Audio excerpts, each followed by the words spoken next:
nshatse kugukurikira buri munsi mwami Yesu mu gihe cy'umunezero ndetse no mu mubabaro ubwo watubanjirije tuje tugukurikiye tuzi rwose kuri hafi yo kutugeza mu ijuru sinahora mbaririza urugendo rwawe Yesu cyangwa se ngo nshidikanye kugukurikira Yesu umurimo wanjye nuwo kugukurikira Yesu no gukomeza iyo nzira nk'uko wayimenyesheje mu gihe hagize icyaza kikanesha inzira yawe cyangwa kikandemerera muri urwo rugendo mfite uzazuca uwo mugozi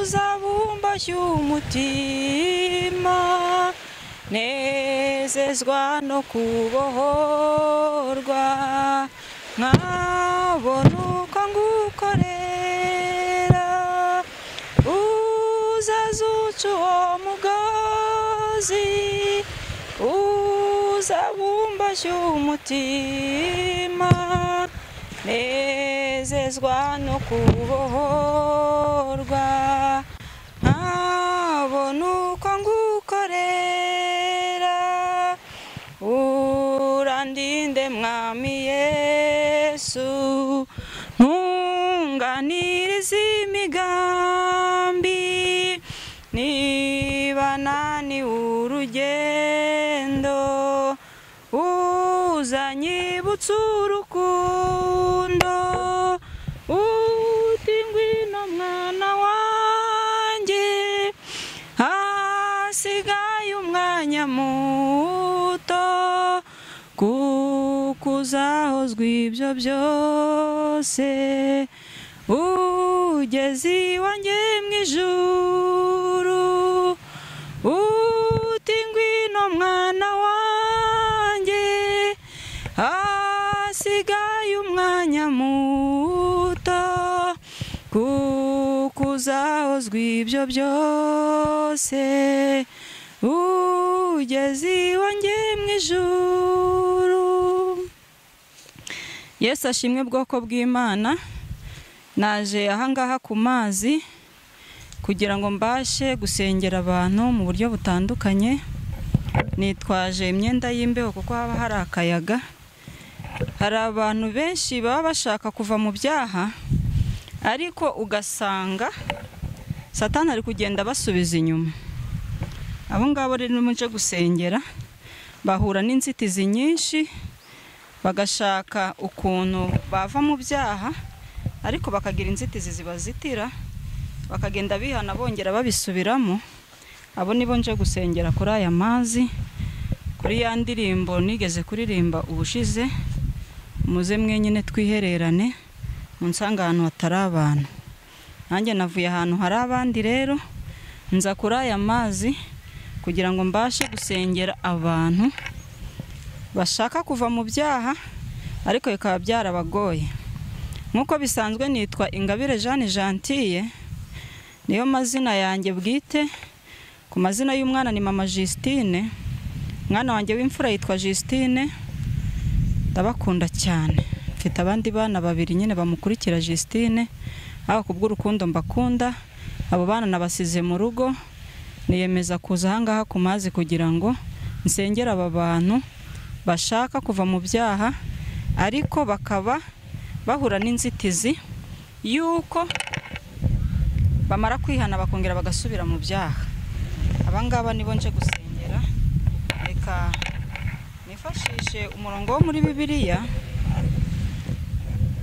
uri muri Yohana 3:13. Tugiye gusoma mu butumwa bwiza bwa Yesu Kristo uko bwanditswe na Yohana ibice 3 umurongo wa 16. Haragira hati, kuko Imana yakunze abari mu isi cyane cyangwa abari mu isi cyane, byatumye itanga umwana wayo w'ikinege kugira ngo umwizera wese atarimbuka ahubwo ahabwe ubugingo buhoraho. Kuko Imana itatumye umwana wayo mu isi gucira abari mu isi ho iteka, ahubwo yabikoreye kugira ngo abari mu isi bakizwe nawe. Amen. Ahangaha ngo kuko Imana yakunze abari mu isi cyane, harushyiraho amasaku akavuga ngo abari mu isi cyane, ariko nabari mu isi kuko natwe turacyayirimo. Ntabwo yakunze ab'icyo gihe gusa, natwe Imana iracyadukunda, kandi Yesu Kristo yabambwe rimwe kugira ngo abamwizera bose batarimbuka, natwe turimo ab'iki gihe. Niyo mpamvu rero umuntu wese ushaka kuva mu byaha akwiye kwizera ko Yesu Kristo yamupfiriye ku musaraba, akemera yuko ibyaha bye yabimubabarira kandi akabireka burundu. Barahari rero abantu babyemera ko Yesu Kristo ari umwami n'umukiza w'ubugingo bwabo, ariko bagahura n'inzitizi zimwe na zimwe zituma batava mu byaha. Urugero, hari umwana w'umukobwa wishora mu busambanyi atari uko abikunze, ahubwo ngo abitewe n'imibereho mibi. Ashobora kuba yarasigaye ari kurera imfubyi, ari we mukuru muri bo, ababyeyi bombi barapfuye, papa we na mama we bagapfa, agasigara ari uri kurera izo mfubyi. Aho ngaho ashobora kujya mu mwuga w'ubusambanyi, agasambanira ibyo gutunga abo bana, ariko ndamubwira ko kuri Yesu hari ubufasha bukomeye kuruta ubwo we yakwiha ubwe. Nta muntu n'umwe ubasha kugira icyo yiha Imana itari ikimuhaye. Ubwo rero yagendeye mu byaha ashaka ibyo gutunga abo bana, aba yaciye mu nzira mbi ya Satani ishobora kuzamurimbuza. Ahubwo ndagira ngo murangira inzira nziza yamugeza kuri Kristo, kandi akabonayo ubufasha bukwiriye buruta n'ubwo bwose bwaba yibwira ko yabona muri ubwo buryo. Hariho n'abagore bagenda babigura utyo bapfakazi, abagore bandi bakennye, n'abagabo nabo harimo abakora umwuga w'uburaya. Mba numva hari ibintu byateye ngo abapfubuzi ngo bakagenda gupfubura, barangiza bakabaha amafaranga. Abo ngabo nabo ndabagira inama yo kureka ubusambanyi, kubera ko Yesu Kristo wabapfiriye ku musaraba. Nubwo yaba ari mu bukene, uwo muntu ashobora gusenga Imana ikamukura mu bukene, kuko ni Imana ikura ku cyavu, ni Imana ikenura. Kandi nanone Zaburi ya 24 umurongo wa 1 uravuga ngo isi n'ibiyuzuye byose ni iby'Uwiteka. Zaburi ya 24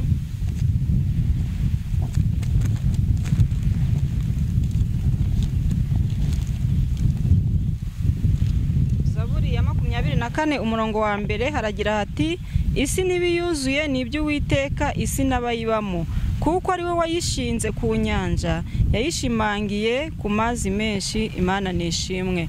Aha ngaha rero niba isi n'ibiyuzuye ari iby'Uwiteka, kandi Imana ikaba itarobanura abantu ku butoni, wowe ndagushishikariza kuva mu byaha ukiringira Imana yonyine na Yesu Kristo, kugira ngo uzabashe kubona ku byo Imana yaremye mu isi. Nawe urabyemerewe. Ni Imana itarobanura ku butoni, nubasha guca bugufi Imana nawe izabiguhaho.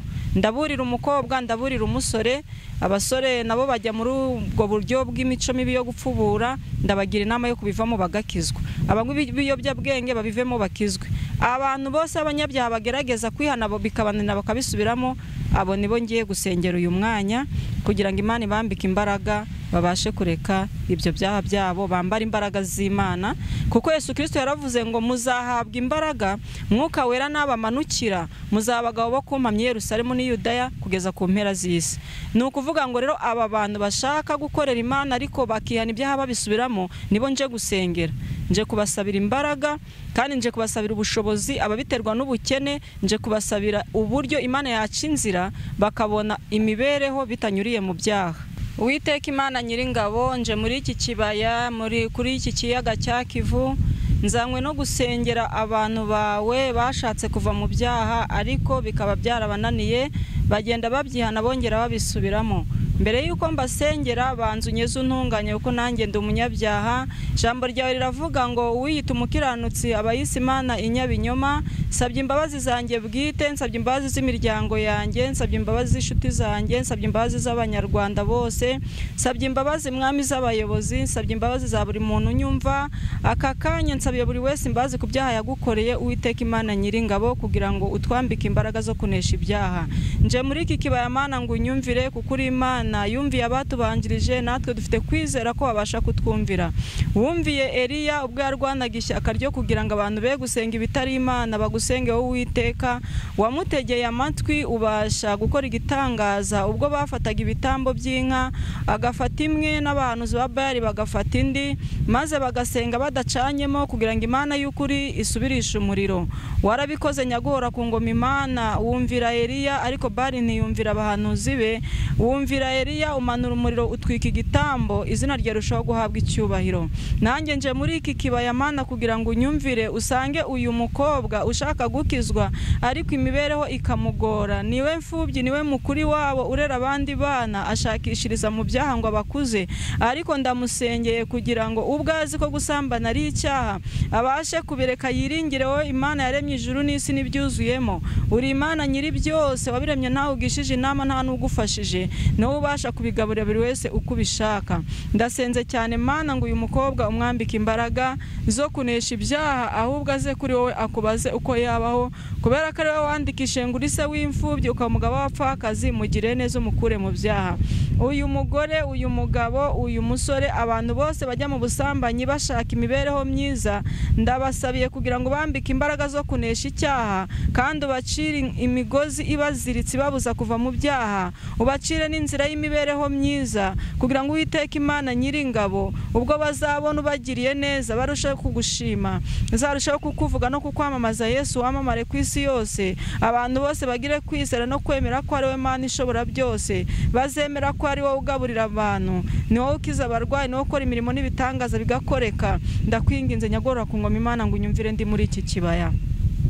Nsengeye abanywi b'ibiyobyabwenge bagerageza kubivaho bongera babisubiraho, kugira ngo bambike imbaraga za Mwuka Wera. Niko wandikishije amagambo yawe ngo mwuzuzura Mwuka Wera, ngazababera umufasha, ngazabashoboza gukora byose neza. Reka Mwuka Wera yururukira abanywi b'ibiyobyabwenge kugira ngo abazinure rwose. Mwuka Wera basange mu mitima, bamarayika basange mu bicuku bya nijoro, mu izina rya Yesu Kristo. Ndasenze cyane ngo abanywi b'ibiyobyabwenge, inzoga n'itabi bibabuza ubwenge, kabuza gutera imbere, bikabuza gutekereza neza. Ndasenze cyane kugira ngo ubakize, ubahe imbaraga zo kunesha ibibi. Ndi muri iki kibaya ndagira ngo abandeba hazaboneka amashimwe, hazaboneka ubuhamya bw'abantu baretse ibyaha kubera iri sengesho. Ndasenze cyane ngo bambike imbaraga, abagore bambike imbaraga, abagabo bambike imbaraga, abasore n'inkumi bambike imbaraga, bacira inzira z'imibereho, abajyaga kwiba kugira ngo babeho neza, nubakure mu irari ryo kwiba, ubashire mu irari ryo kugukunda no kukwizera no kukwiringira, ko ari ufite imbaraga n'ubushobozi ku byo waremye byose. Bacira inzira Mana nk'iyo natwe wagiye uducira. Twebwe ntitwakoze ibyaha ngo tubone imibereho, ariko twahuye n'ibyago n'amakubura turengera, kubera ko twe tukwiringiye, tuzi ko uri umugabo ukomeye, tuzi ko uri intwari, tuzi ko ibyo waremye byose ubifiteho ububasha.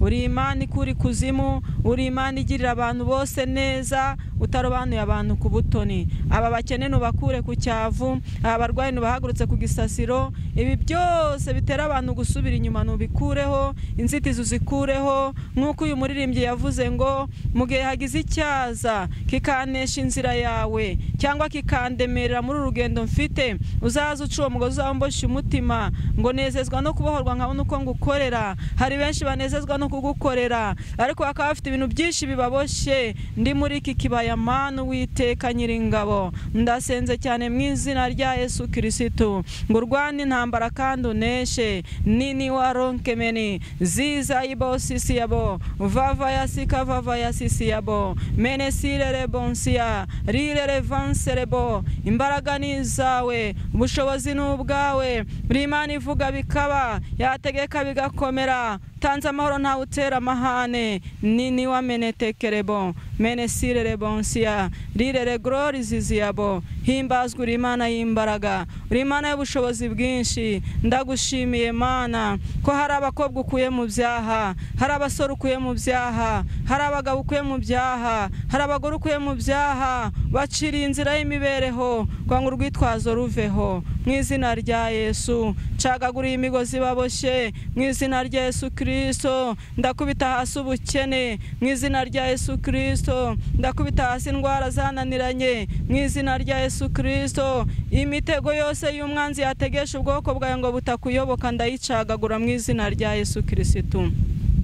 Urakoze Mana nyaguhora ku ngoma uri Imana duhamagara ukatwumva uri Imana itarindira ko twikebagura uri Imana itarindira ko dusubiramo amagambo hato na hato ahubwo uri Imana ibizi ibyo dukenye tutaragusaba ndakwinginze ngo ukure abantu mu byaha ubahamagarira umurimo wawe kugira ngo Uwiteka izina rya Yesu Kristo ryamamare hose kandi uzaduha iherezo ryiza uzaturinde kurimbuka nk'abatarakumenye ahubwo uzaduhe kuba mu bwami bwawe Yesu Kristo yaravuze ntiduhagarike imitima yacu ngo twizere Imana nawe tumwizere ngo uko mu rugo rwase hari amazu menshi ngo agiye kudutegurira aho tuzabana nawe reka abantu be guhagarika umutima w'ubukene reka abantu be guhagarika umutima w'imibereho abarimo amadeni ndabasengeye kugira ngo be guhagarika imitima ahubwo bizere Imana ibasha kwishyura uri Imana ibasha kwishyura amadeni uri Imana ibasha kugaburira abashonje uri Imana ibasha kwambika abambaye ubusa uri Imana itanga minervari ku banyeshuri uri Imana itanga akazi ku bashomeri ayi ndabona uyu mukobwa ari mu busambanyi kubera ko yabuze akazi arimo arasambana ngo arebe ko yabona akazi ndabona uyu mukobwa uri masambana uyu mugore uri masambana na shebuja kugira ngo atamwirukana ku kazi ndasenze cyane ngo uciye imigozi asambana atabikunze asambana bimurya ariko yatekereza kwirukanwa ku kazi yatekereza kuba hari umushomeri yatekereza kubura minervari ibyo bikamutera ubusambanyi ndamusengeye cyane kwanga uciye imigozi muziritse mucira kayira ufite inzira nyinshi zirenze 1000 wakiriza mu mwana w'umuntu ndamusengeye cyane kugira ngo mucire inzira kubone kandi mubabarire ibyaha bye byose mu mutima wo kwakira imbabazi kuko hari n'abamara kwihana Satani akabagabura mu mutima mubi wo gutekereza ko batababariwe ndabasengeye cyane ngo bababarire mu izina rya Yesu Kristo menesire rebonsia rire revance rebo vava yasika vava yasisi yabo Imana hindura ibyanze guhinduka hindura amateka y'umukobwa hindura amateka y'umugabo hindura amateka y'umusore hindura amateka y'umugore fubye n'abapfakazi baha ibyo kurya baha ibyishimo bikwiriye uragahora ku ngoma ndagushimye kushobora byose teka kandi uganze byose bikumvire mu izina rya Yesu Kristo umwami wacu urakoze amen sengera wowe unyumva ukaba ufashe umwanzuro wo kuva mu byaha hari ubwo Satani yajya kugaruramo amajwi yakubeshya ngo Imana ntiyakubabariye ndagira ngo ngusigire iyi ndirimbo y'120 muzo gushimisha Imana kwanga ujye uyiririmba igihe wumvisha amajwi ya Satani ashaka kukuyobya ashaka kugira kutababariwe ushaka gusubira mu byaha Satani ashaka kongera kugukurura ujye wirinda gusubira mu byaha kandi wizere imbabazi z'Imana iri sengesho ngusengeye ufate umwanzuro uve mu byaha wiringire ko Imana iraca kandi kayira Imana ifite inzira nyinshi yakoresha kwishyurira iryo deni Imana ifite inzira nyinshi yakoresha kugaburira Imana ifite inzira nyinshi yakoresha ukabona minervari Imana ifite inzira nyinshi yakoresha ukabona akazi keza ariko ukava mu byaha rero niba ufashe umwanzuro wo kuva mu byaha reka nkuririmbire uyu muririmbyi nawe uzajya umuririmba ni umuririmbyi ugukomereza mu byo wizeye ukizera imbabazi z'Imana muririmbyi w'120 muzo gushima mwijuri imbere y'Imana fite umuntu mvugira n'umukuru w'abatambyi kandi yitwa Rukundo mpamya yuko izina ryanjye riri ku mutima we ubwamvugira nta mwanzi wamunyirukanaho Satani yanyibukiye